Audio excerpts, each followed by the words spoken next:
नमस्कार दोस्तों, स्वागत है आपका अपने YouTube चैनल जिसका नाम है राशिस्कोप। जी हाँ दोस्तों, मिडिल ईस्ट में एक बार फिर युद्ध की आहट सुनाई देने लगी है। यमन की राजधानी सना का एयरपोर्ट धमाकों से गूंज उठा है। ईरान के एक विमान को लेकर शुरू हुआ विवाद अब सऊदी अरब और हूती विद्रोहियों के बीच नए टकराव में बदलता दिखाई दे रहा है। लेकिन सबसे बड़ा सवाल यह है कि आखिर कुछ ही घंटों में हालात इतने विस्फोटक कैसे हो गए। क्या यह सिर्फ एक एयर स्ट्राइक थी या फिर इसके पीछे पूरे मिडिल ईस्ट की बदलती राजनीति छिपी थी।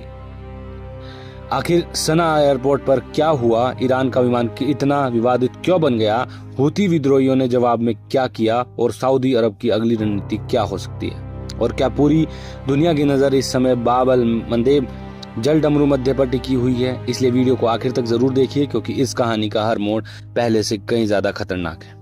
दरअसल 13 जुलाई को यमन की राजधानी सना के अंतर्राष्ट्रीय एयरपोर्ट पर रनवे का निशान बनाया गया।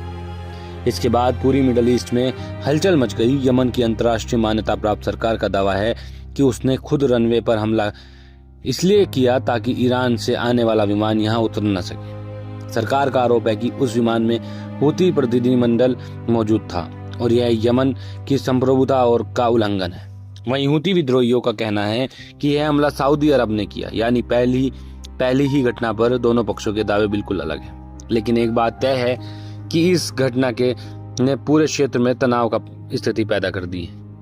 अब सवाल उठता है कि एक विमान को लेकर इतना बड़ा विवाद क्यों हुआ। इसके लिए हमें करीब 11 साल पीछे जाना होगा। साल 2014 में हूती विद्रोहियों ने राजधानी सना पर कब्जा कर लिया था। इसके बाद 2015 में सऊदी अरब ने कई अरब देशों के साथ मिलकर सैन्य अभियान शुरू किया ताकि यमन की अंतर्राष्ट्रीय मान्यता प्राप्त सरकार को फिर से सत्ता में लाया जा सके।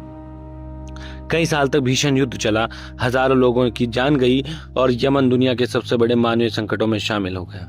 हालांकि 2022 के बाद संघर्ष की तीव्रता कुछ कम हुई, लेकिन शांति कभी पूरी तरह स्थापित नहीं हो सकी। अब ताजा घटनाओं ने उसी नाजुक संतुलन को फिर इससे तोड़ दिया है। सना एयरपोर्ट पर हमले के कुछ ही समय बाद हूती विद्रोहियों ने जवाबी कार्रवाई शुरू कर दी।